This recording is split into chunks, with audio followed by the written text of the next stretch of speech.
Morning everyone. आज हम पढ़ेंगे class 7th English medium, subject science. Chapter first है आपके न्यूट्रिशन इन प्लांट, पादपों में पोषण। तो in class 6 you learn that food is essential for all living organism. तो हमने पढ़ा था कि फूड जो है, भोजन है, वो बहुत ही इसेंशियल है, बहुत ही आवश्यक है हमारे लिए, सभी जीवों के लिए। You also learn that carbohydrate, protein, fat, vitamin, minerals R component of food. तो फूड के कंपोनेंट भी हमने पढ़े थे कि फूड कंपोनेंट कौन कौन से हैं। Food components carbohydrate, protein, fat, vitamins, minerals, ये सारे फूड कंपोनेंट हैं। This component are of food are called nutrient, और ये फूड कंपोनेंट ही न्यूट्रिएंट कहलाते हैं। Are necessary for our body, और इन न्यूट्रिएंट्स की हमारे बॉडी को, हमारे शरीर को बहुत ही ज़्यादा ज़रूरत होती है। All living organism require food, सभी लिविंग बीइंग को और फूड की रिक्योरमेंट होती है। Plant can synthesis food for themselves. तो प्लांट जो है बेटा खुद सिंथेसिस करता है, खुद अपने भोजन का संश्लेषण करता है। But animal including human cannot, और एनिमल और भी इसमें ह्यूमन को अगर हम इंक्लूड करें तो ये अपना भोजन स्वयं नहीं बना सकते, ये दूसरों पर आधारित डिपेंड होते हैं। They get it from plant, और एनिमल दैट ईट प्लांट। तो एनिमल्स, ह्यूमन बीइंग, ये हम सब जो हैं फूड जो हम ग्रहण करते हैं वो प्लांट से प्राप्त करते हैं। Thus human and animals are directly और इनडायरेक्टली डिपेंडेंट ऑन प्लांट, और ह्यूमन और अदर एनिमल भी डायरेक्टली या इनडायरेक्टली प्लांट्स पर ही हम डिपेंड होते हैं।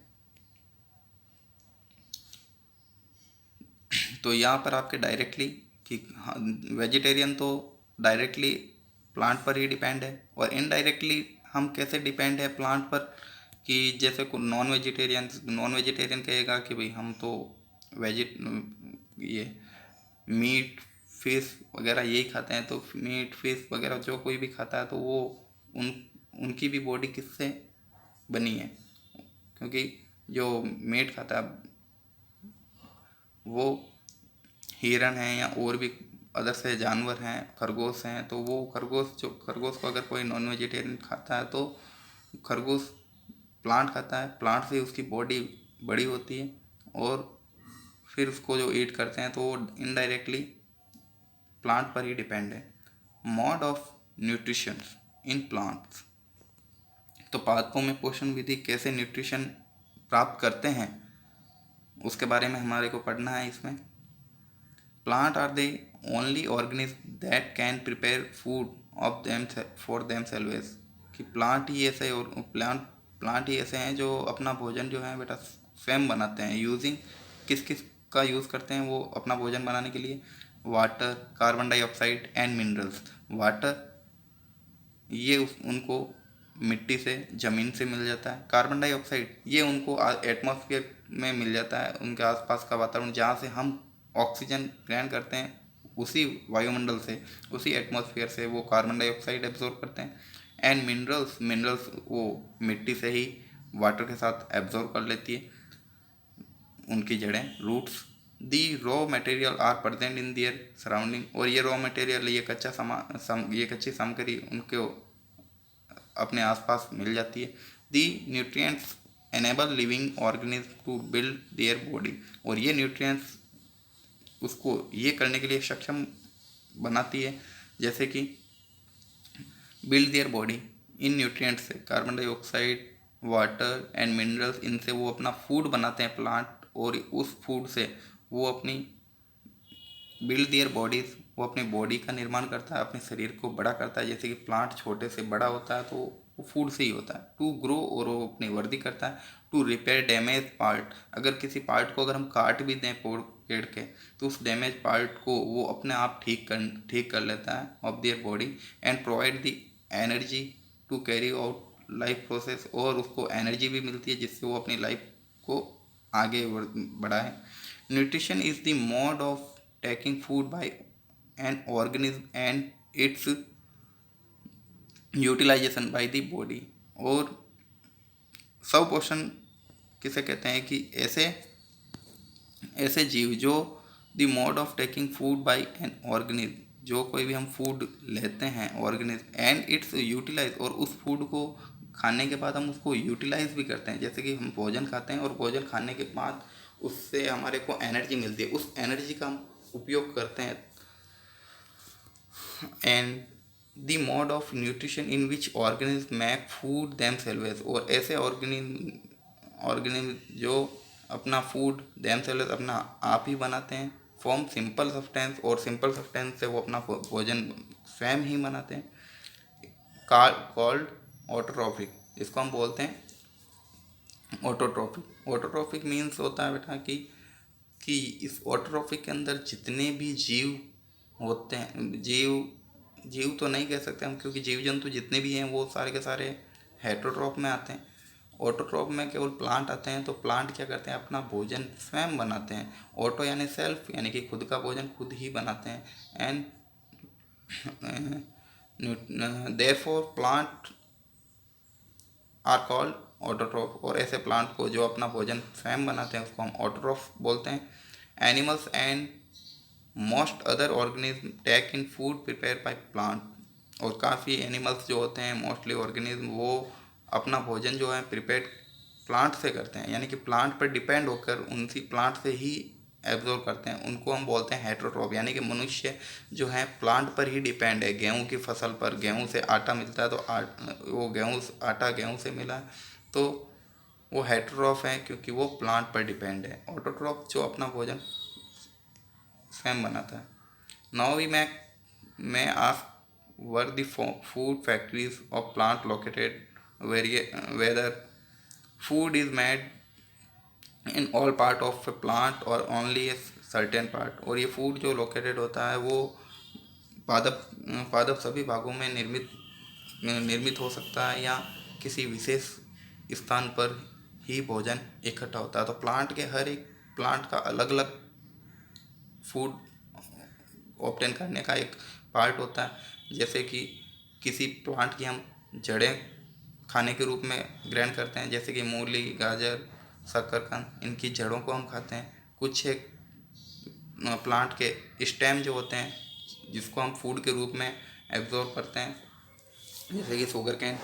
और कुछ एक की पत्तियां भी होती है जैसे पालक वगैरह। कुछ एक के फल फ्रूट होते हैं, उनको हम, जैसे कि आपके फूल गोभी, अलग अलग पार्ट होते हैं। और photosynthesis, food making process in plant, आपने पिछली क्लास में भी पढ़ा था फोटोसिंथेसिस क्या होती है। फोटोसिंथेसिस एक ऐसा मेथड है जिसके द्वारा प्लांट अपना भोजन स्वयं बनाते हैं। इस क्लास में आपके न्यू सिलेबस हैं, तो इस न्यू सिलेबस में वापस ये आपको पढ़ना है। Leave are the food factories of plant, पत्तियाँ पादप की फैक्ट्रियाँ होती है, फूड बनता है पत्तियों में, लीव्स में। All the raw material must reach the leaf, और सारा रॉ मटेरियल जो कच्ची सामग्री होती है वो कच्ची सामग्री लीफ तक जाती है, पत्तियों तक जाती है। Water and minerals present in the soil, water minerals soil में होते हैं, मिट्टी में होते हैं, और ये एब्जॉर्ब कर देते हैं बाय द रूट से एब्जॉर्ब होते हैं। फिर ट्रांसपोर्टेड, ये एक जगह से दूसरी जगह भेज देते हैं, रूट से जाते हैं लीव्स में, और लीव्स में carbon dioxide form, air is taken in, और एयर से ले लेते हैं थ्रू दी टीनी पोर्स। बेटा लीव्स के अंदर टीनी पोर्स होते हैं छोटे छोटे, on the surface of leaves. आपने पिछली क्लास में भी पढ़ा था कि इन टीनी पोर्स को हम कहते हैं stomata. These pores are surround by guard cell, और इन स्टोमेटा के चारों ओर गार्ड सेल्स भी होती है। नेक्स्ट है water and minerals are transported to the leaves by the vessels, और ये वाटर मिनरल्स जो ट्रांसपोर्टेड होते हैं लीव्स तक वो वेसल से होते हैं, यानी कि पाइपनुमा संरचनाएं होती हैं, उनसे ऊपर तक जाते हैं। Which run like pipes throughout the root, और ये पाइप जो होते हैं रूट से स्टेम में, स्टेम से ब्रांचेस में, ब्रांचेस टू लीव्स तक होते हैं। दे फॉर्म कंटिन्यू पाथ और passes for the nutrients to reach the leaf, और ये सारे न्यूट्रिएंट्स जो हैं लगातार पत्तियों तक पहुंचते रहते हैं। दे आर कॉल्ड वेसल्स, और इनसे जो पहुंचते हैं इनको वेसल्स बोलते हैं। You will learn about more about transported material in plant in class in chapter 11, और इसके बारे में आपको और ज़्यादा पढ़ना तो चैप्टर 11 में और आएगा। The leaves have a green pigment called chlorophyll. तो आपको पिछली क्लास में भी हमने पढ़ा था कि क्लोरोफिल लीव्स में होती है, पत्तियों में, और ये ग्रीन पिगमेंट को हम क्लोरोफिल बोलते हैं। It helps leave to capture the energy of the sunlight. इस क्लोरोफिल की वजह से, की हेल्प से ही हम सनलाइट को कैप्चर करते हैं। This energy is used synthesis. तो इससे सिंथेसिस होता है, यानी कि प्रिपेयर करते हैं। फूड जब बनता है तो क्लोरोफिल होगा तभी, और सनलाइट होगी तो carbon dioxide and water, since the synthesis of food occurs in the presence of sunlight, it is called photosynthesis। Photosynthesis हम उसे कहेंगे कि हमारे को क्लोरोफिल जो पत्तियों में, लीव्स में हो, ग्रीन पिगमेंट के रूप में दिखाई देता है, हरा कलर जो दिखाई देता है वो क्लोरोफिल ही है। और सनलाइट का होना भी ज़रूरी है, एंड कार्बन डाइऑक्साइड जो आपको सराउंडिंग स्टोमेटा से एब्जॉर्ब कर लेता है, एंड मिनरल्स वाटर। ये सब होने से पादपों में, प्लांट में फूड बनता है पत्तियों में, और इस प्रोसेस को हम फोटोसिंथेसिस बोलते हैं। फोटो यानी लाइट, सिंथेसिस यानी कि टू कंबाइन, यानी कि जिससे बनता है भोजन। So we find that chlorophyll, sunlight, carbon dioxide and water are necessary to carry out the process of photosynthesis. तो हमें पता चल गया है कि फोटोसिंथेसिस के लिए कार्बन डाइऑक्साइड का होना जरूरी है, सनलाइट का होना जरूरी है, वाटर का होना जरूरी है, एंड क्लोरोफिल का होना जरूरी है, तभी फोटोसिंथेसिस होगी। और फोटोसिंथेसिस होगा तभी प्लांट में फूड का निर्माण होगा, अन्यथा नहीं। It is a unique process on the earth. और ये एक अच्छी प्रोसेस है अर्थ पर, क्योंकि बेटा जितना भी एनर्जी मिलती है वो हमारे को सूर्य से ही मिलती है। दी solar energy is captured by the leaves and stored in the plant. तो ये सोलर एनर्जी होती है, जो सूर्य से मिलने वाली एनर्जी है, वो प्लांट में कंटेन हो जाती है। The sun is the ultimate source of energy of all living organism. और जितने भी लिविंग ऑर्गेनिज्म हैं उन सब के लिए एक ही सोर्स है एनर्जी का, सन। तो सन से एनर्जी प्लांट में कैप्चर्ड हो जाती है, और फिर वो प्लांट में जो फूड बना है उस फूड को मनुष्य भी ग्रहण करता है। तो फूड से बायोकेमिकल एनर्जी के रूप में हमारे को एनर्जी मिल जाती है सनलाइट से डायरेक्ट हम एनर्जी नहीं ले सकते, बायोकेमिकल के द्वारा हमारे को एनर्जी मिलती है। Can you imagine life on earth in the absence of photosynthesis. और हम ये इमेजिन नहीं कर सकते कि फोटोसिंथेसिस अगर नहीं हो तो हमारा जीवन कैसा रहेगा। In the absence of photosynthesis the world there would not be any food. अगर फोटोसिंथेसिस नहीं होगा तो हमारे को भोजन नहीं मिलेगा। The survival of almost all living organism directly indirectly depended upon the food made by the plant. और सारे living organism directly indirectly plant पर ही डिपेंड है। मैंने पहले भी बताया आपको। Beside oxygen which is essential for the survival. और इन प्लांट से हमारे को ऑक्सीजन भी मिलती है, फूड भी मिलता है। Of all organism in produce during photosynthesis. और ये फोटोसिंथेसिस के द्वारा ही मिलता है। In the absence of photosynthesis life will be impossible on the earth. और फोटोसिंथेसिस के बिना इम्पॉसिबल है लाइफ। इसके आगे हम बेटा कल पढ़ेंगे।